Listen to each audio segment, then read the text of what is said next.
I'm recording now. Okay, thanks for reminding me.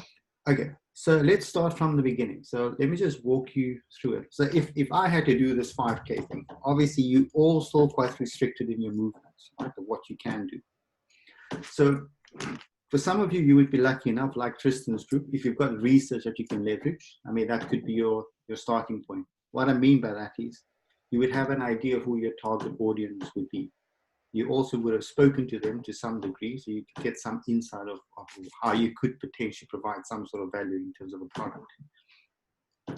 Also, at this point, we have to be realistic, and I mean, your deliverable is 5K, right?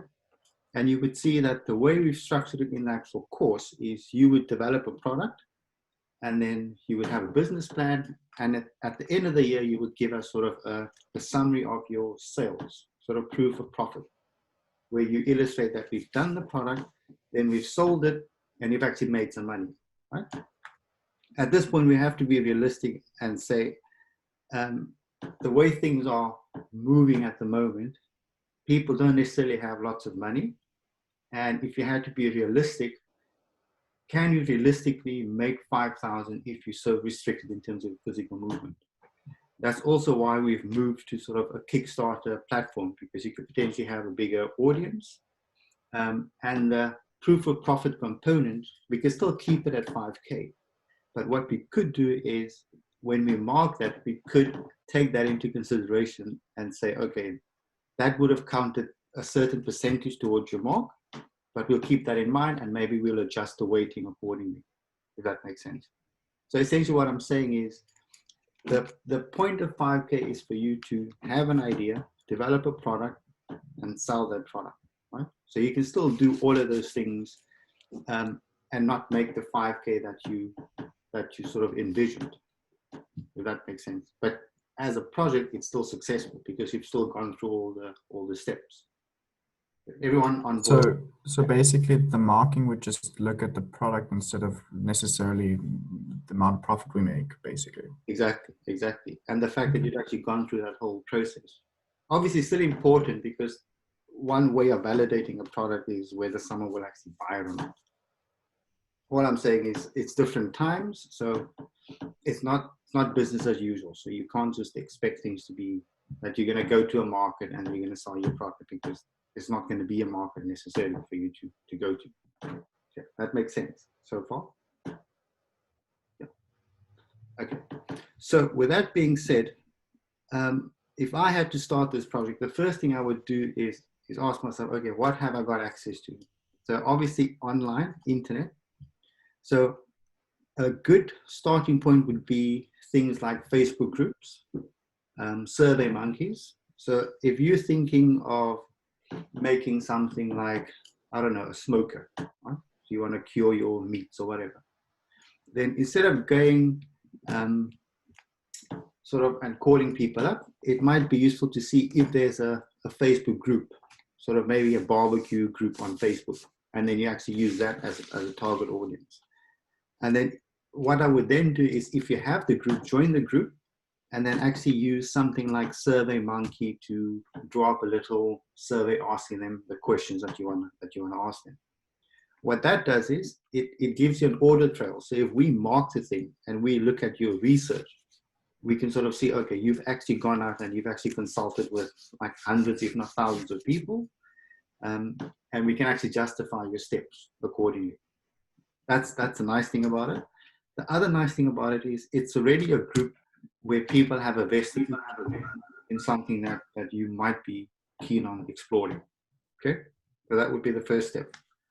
The second step would then be to actually be realistic in terms of what have you got access to if you had to make this thing. Right? Yeah. Is everyone okay there? Okay. What was I saying? Yeah, so to be realistic about what make it. Yeah. So what would be realistic in terms of making a thing? Hey, Jeremiah, you want to share with the class? I'm sorry, but I'm laughing because Mark wasn't muted, so he randomly popped onto the screen and then popped off again. It was just a weird moment. Cool. Okay. Norton says the network's patchy. Okay, any questions on that so far?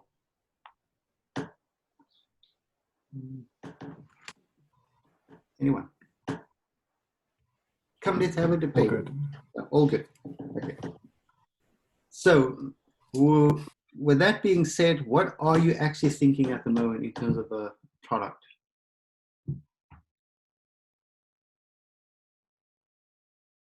And then actually, what have you had time to sort of speak to your sort of groups? Have you been able to brainstorm?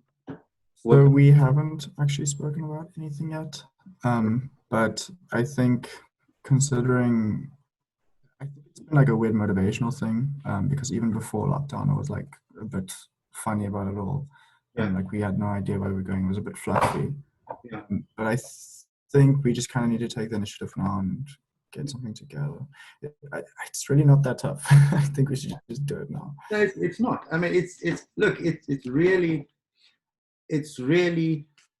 I mean, especially now that you've got the Kickstarter platform, there's no reason why you can't test multiple ideas and using things like Facebook and survey, see what data you get out of it, and that's how you justify it. It's look, we're thinking of making, I don't know, give me an idea. What are you thinking of making?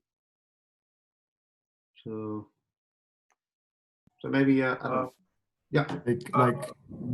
My group, we were talking about doing the thing for the bike helmet that locks your helmet on your bike. Yeah. And I think, especially how we're considering product design project as well. Yeah. In a sense, it's not like for the rest of time people are going to stop using their bikes. Eventually, they're going to start already using it more. So it's still quite a very relevant idea. Yeah. In my opinion.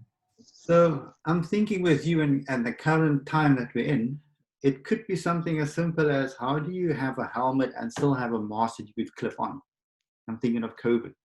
Remember, this is essentially, this is about 5K and making money, essentially making money. So the angle here is, I mean, my hesitation with your initial idea, I mean, at this point in time is, people are not necessarily familiar with the concept that you're talking about. So for you to explain that, you'll either have to spend time with them or you'll have to create a video or a promotional video that actually explains the thing very clearly. Like, this is what it is, which is all fine and well, you can do that. However, you don't necessarily have the time to do a promotional video on a product that you still then have to go and make. So immediately from the get-go, you want to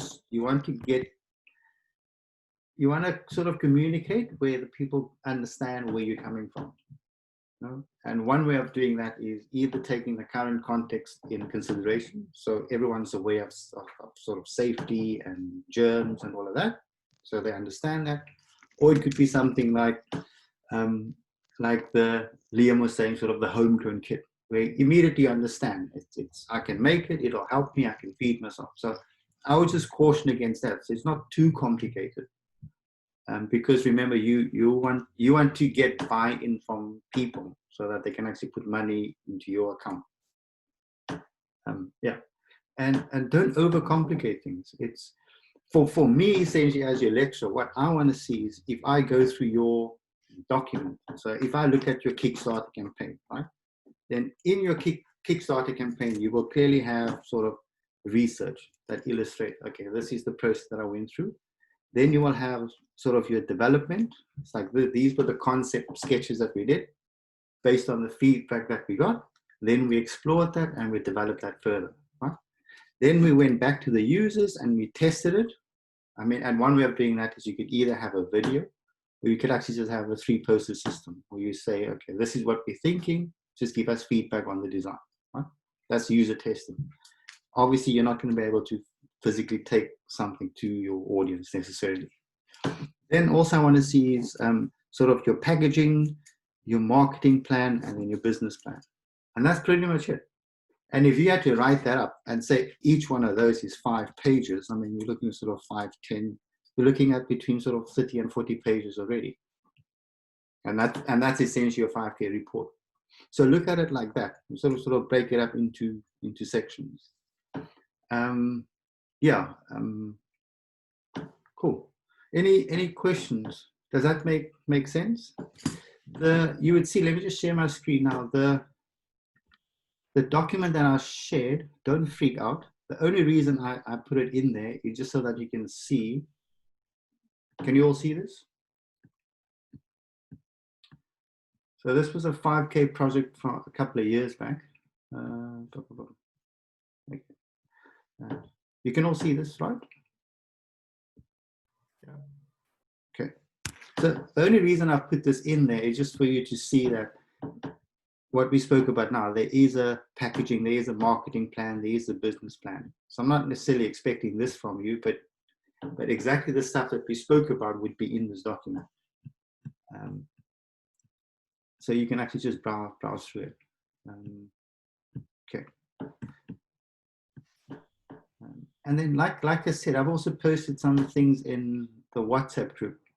Look at things like, let me just cancel this. Stop share screen. And then on the WhatsApp group, I also sort of made some suggestions. Things like a mini indoor smoker, sort of micro herbs, pickling set for food. Remember, a lot of people are still stuck inside. So, so things like board games. I mean, I've actually found myself playing, I'm not saying make a board game, but as an example, I found myself spending a lot of time playing snakes and ladders with my son, which under normal circumstances wouldn't happen at all. So what if it's a games table, and then this games table is adaptable, and you could either play checkers, or you could play chess, or you could play, different things. It's a simple table, but it serves a particular purpose that under normal circumstances wouldn't be that impressive. However, now that everyone's inside and they're sick of Netflix, all of a sudden it becomes sort of a feasible and attractive idea. I mean, that is an assumption, but you sort of get where I'm going with it. Other things like sort of candle holders. I was sort of spitballing here. Just don't overcomplicate things, because the big difference between your 5K and your product design is research driven, 5K is sort of market driven. I sort of, if you had to make that distinction. Okay, any questions from you? Anything that I've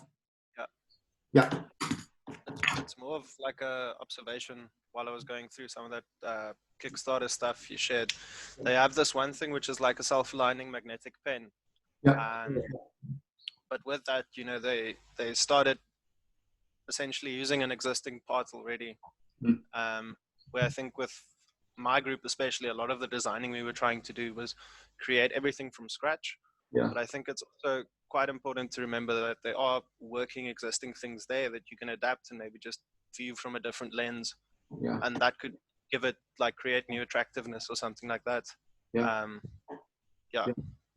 mean that's actually a very valid point. The fact, if you can do things like standardized parts, or if you can sort of find better and easier ways of doing it, then because I mean, unfortunately, when I mark your work, I don't look at how hard you've struggled at doing something. That's not, I don't want you to struggle. If that makes sense, you don't get points for struggling. So if you don't understand something, it's try and find a solution to that problem. Any other questions? Does the format make sense? What we asking of you in terms of the 5K and the Kickstarter and all of that? Yeah. Also, then, sorry, just with the marketing side of Kickstarter, it's extremely, like, how do I say this? The marketing side of the Kickstarter stuff is extremely heavy, especially because most of it's going to be on online platform. So there's also, we're just going to have to really figure out your approach and make sure that the whole thing's coherent throughout. Also with that, just have a discussion amongst yourselves, because part of something like Kickstarter is obviously you, at some point there's a deliverable, right?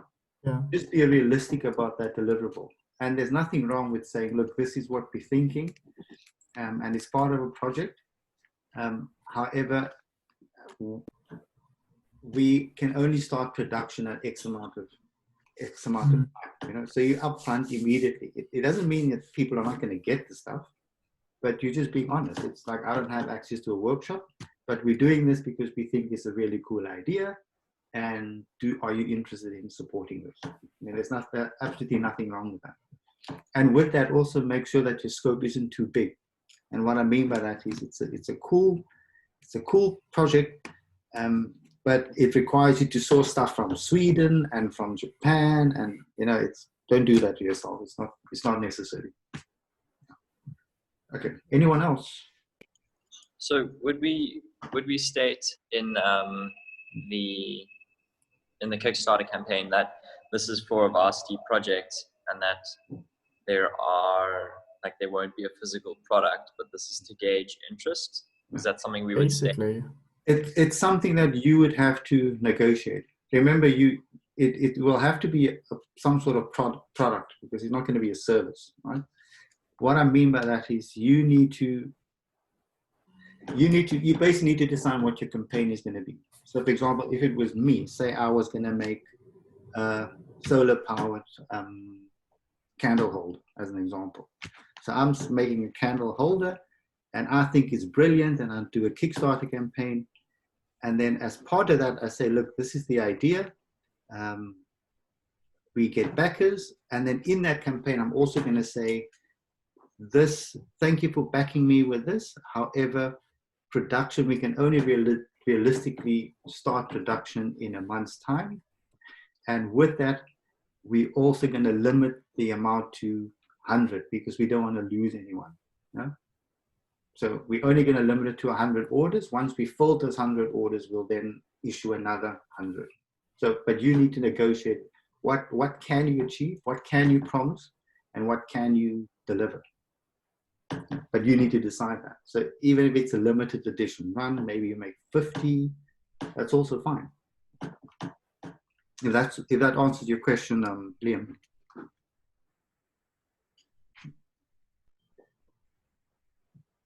Yeah, thanks. Because it's tricky with being able to access suppliers. I mean, even if it's local.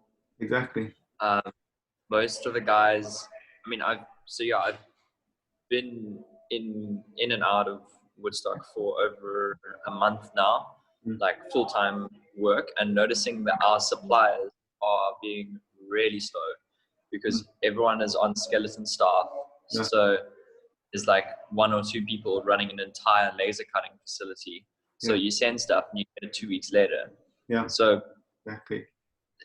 I think it's gonna have to be like very conceptual, because if we can't even decide on what materials we can use because we're not able to get samples fast enough, it's might just have to be like a very conceptual post on Kickstarter.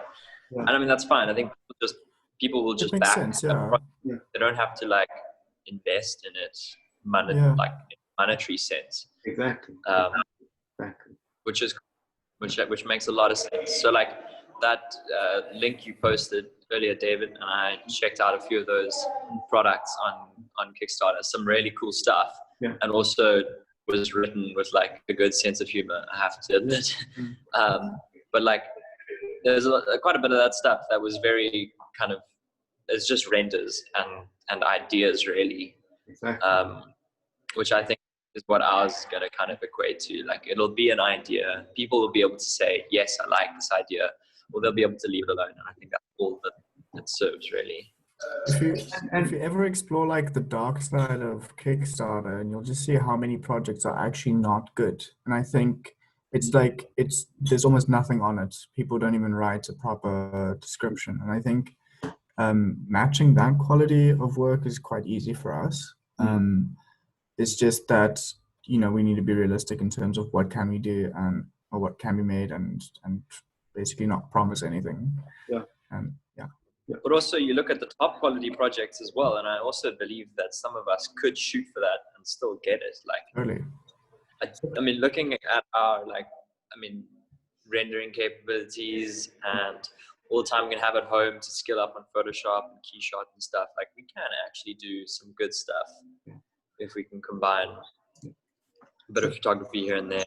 Yeah. No, absolutely. And I think for you, because you're not making a physical prototype, you can actually spend a lot of time in getting those things in place. So you can literally have this document that could lie on your desk for a year, 2 years, and then you come back to it, but the research and things are already there. It's just for you to then go to the supplier and say, okay, make this. Because you will have things like technical drawings, you will have all of this stuff already. Exactly. No, I think it's cool that we got extra time to do this kind of stuff instead of actually having to focus on the physical side of it. So my suggestion would be is actually just create little groups amongst yourselves and then just discuss some ideas. And then when we meet next week, we can actually just start honing in on your particular idea and start fleshing that out. How does that sound? Any other? Yeah. Just quick, so this is still in our original 5K groups, hey? Yeah. Okay, cool. And then also, just to remind you to sort of just be aware of your own time management as well. And I'm thinking of things like your other projects, like your interview with designers and things like that. So I mean, just be aware that you do have other deliverables, and also the fact that you've got other things like theory. I think it's going to be very important for you just to have either on your wall somewhere, just have a little calendar. So every week you spend on X amount of subject, X amount of time. Otherwise, it will run away with you. And you're going to have 4 lecturers send you an email saying, how come you haven't submitted this yet? Okay. So just be aware of that. Consistency is the only currency that matters, as they say. Any other questions? David, Yeah, just a quick one with regards to the other hand-ins. Is there like an updated hand date for stuff, or do we just kind of get that to you by the end of the year? so let me just share your screen. I should have just make this available. I've got so many tabs open here. My classroom. Okay. So I have updated the calendar. Desktop.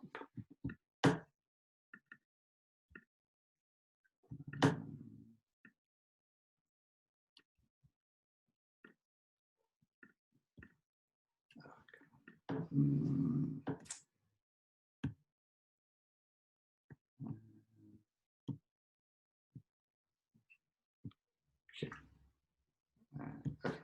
You can see this Blackboard.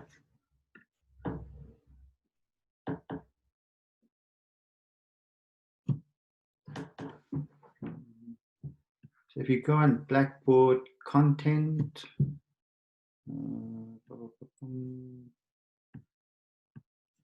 that 5K.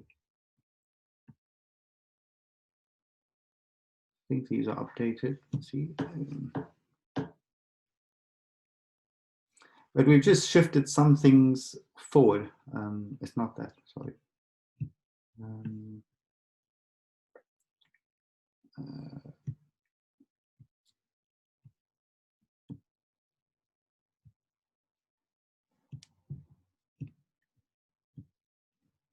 Okay, just busy loading. Okay. Who's seen this? Has anyone seen this?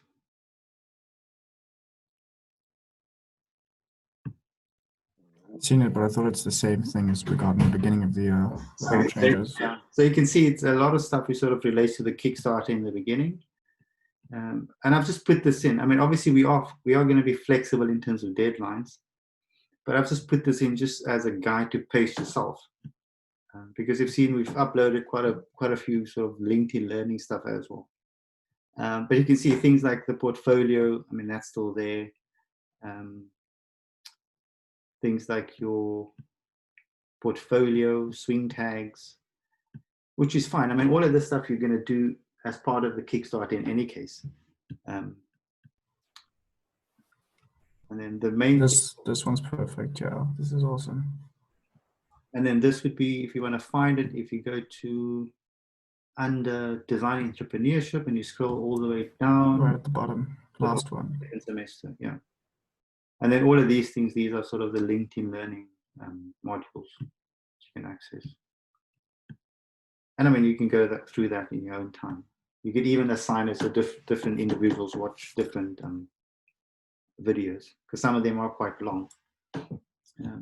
Okay, so that sort of answers your question. Great. Yeah, that's perfect. Thank you so much. Stop sharing. I didn't. There's too many other things. I did not realize the one at the bottom was there. I saw the other one first. Yeah.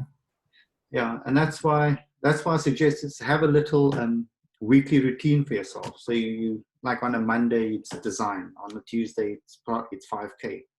Otherwise, like I said, you will get lost along the way. So I think, yeah, and then just check. I mean, I will remind you in terms of deliverables, but don't rely on that either, because I mean I might forget as well. So, okay, any questions from you guys? I just got one question. Yep.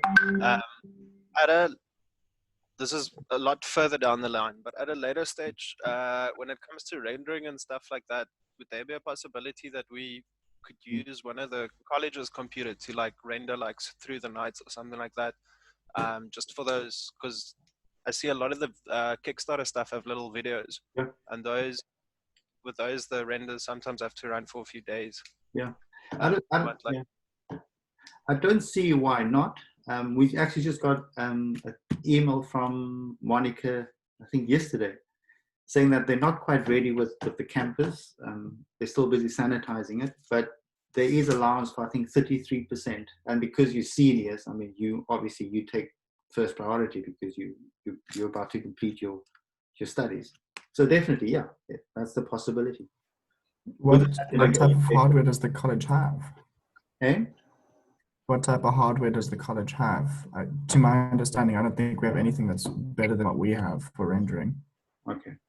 I mean, you would know better than me in that instance.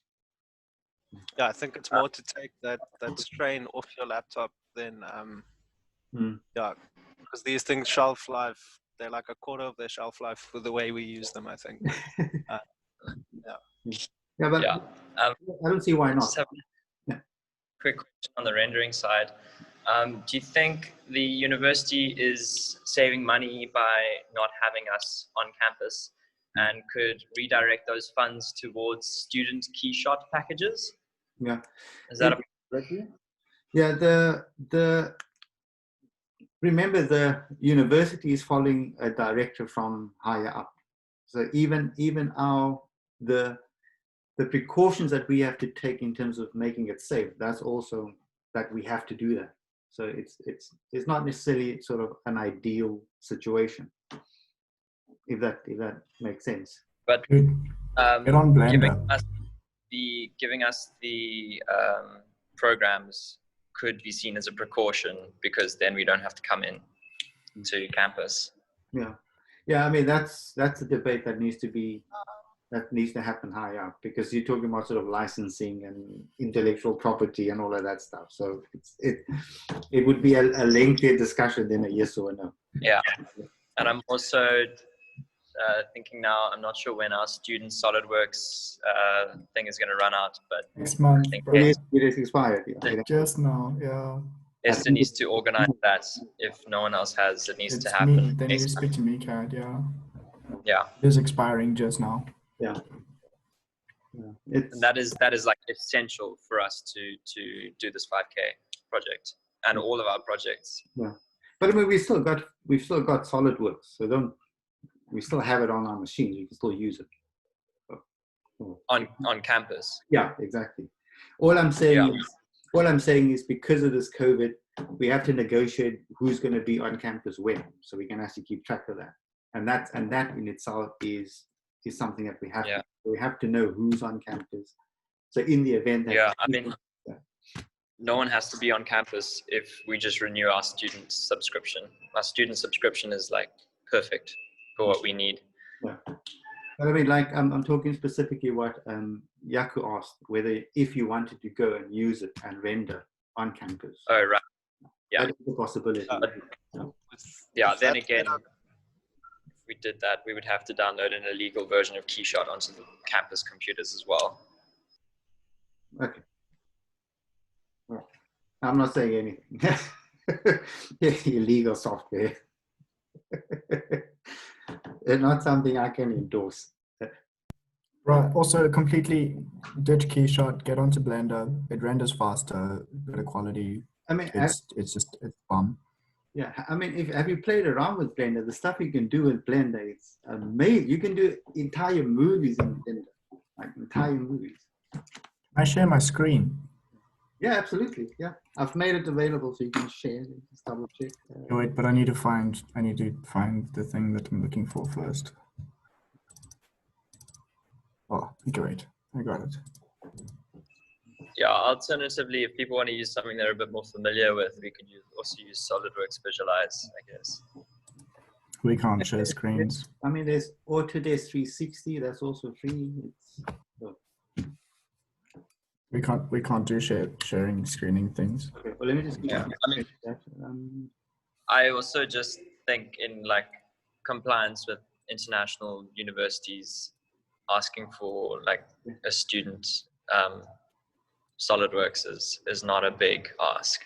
Like it's kind of for our course, it's kind of necessary and has always been done. So, but I don't know if Hester is going to renew it or how that's going to work. I'm just a bit concerned because.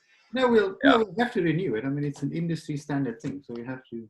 The college is going to have it regardless of whether we get it or not. Yeah. I mean, the second year's got the same license as we do, so theirs is also expiring. So we're definitely going to get a new one. Yeah. Well, yeah, it's not really something that you can negotiate. Try now, Tristan.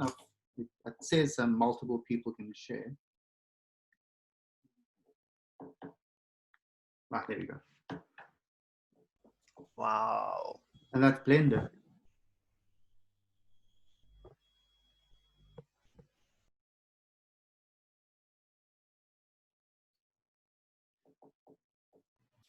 Tristan, you're still muted, but you keep talking.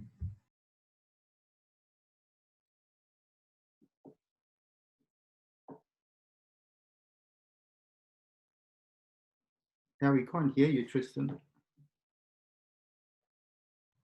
I really couldn't find the button to unmute myself. It was really confusing. This is like this is like a volumetric render in Blender. And it was an animation that goes about like 0.2 seconds. It's really great. It's just so much more powerful if you use Blender. How long did that take to render? That render, I mean, they took about 15 minutes per image. And that's volumetric rendering, which is quite intense. It's something that it renders a lot quicker than other programs. It's just understanding it is a bit tough, but once you do, it makes complete sense. And the cool thing about Blender is you can actually have plugins. So say if you want to say if you wanted to track the movement of the sun, you can actually incorporate that in your design as well. Or you can load in sort of geo maps of entire cities. So you don't have to design the city, you just import it. Which is also cool. So say, for example, you want to do a flyby scene of Cape Town. Just import the map of Cape Town and do it that way. It's very cool. Anyone else? Questions, concerns, hopes and dreams? Okay. Oh yeah, it is absolutely, yeah. I hope to finish this course in a sane state of mind. That's a hope. That's for all of us. It's like you find yourself walking to the kitchen. It's like, why am I here again? I was here like 2 minutes ago. Yeah, it does take some getting used to. My fridge door is about to fall off. Okay. Okay. So if there's nothing else, guys. Yeah, I think we're good. yeah. Okay. And then Bye. we're on WhatsApp, so if you do need to ask me something, then you can. Okay. Thanks, David. Cool. Cheers, everyone. Thank you. Bye. Thanks, David. Bye.